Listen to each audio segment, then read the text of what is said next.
তোমার সংসার ভেঙে যাবে এ ভয়ে আর কখনো যোগাযোগ করিনি। হাজারবার ইচ্ছা হয়েছিল তোমার সাথে কথা বলে, জানতে মন চাই তুমি কেমন আছো, তবুও নিজেকে থামিয়ে নিয়েছি। কারণ ভালোবাসা মানে সবসময় কাছে পাওয়া নয়, কখনো কখনো দূরে সরে যাওয়াও ভালোবাসা। আমি চাইনি আমার উপস্থিতি তোমার সারা জীবনে ঝড় হয়ে আসুক, চাইনি তোমার হাসির আড়ালে অস্বস্তির কারণ হতে। তাই নীরবে হারিয়ে গেছি কোনো অভিযোগ ছাড়াই।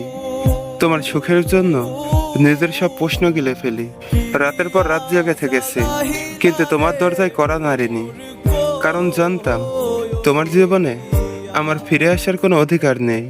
তুমি ভালো থেকো এই প্রার্থনাটুকুই আজও করি।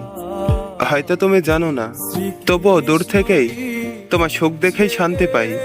কিছু সম্পর্কের শেষ নেই, শুধু যোগাযোগটা হারিয়ে যায়। কিছু মানুষকে ভোলা যায় না, শুধু তাদের বিরক্ত করা যায় না। তুমি আমার অপূর্ণ গল্প, আর আমি তোমার নীরব অতীত। ভালোবাসি বলেই দূরে আছি, ভালোবাসি বলেই আর কখনো যোগাযোগ করিনি।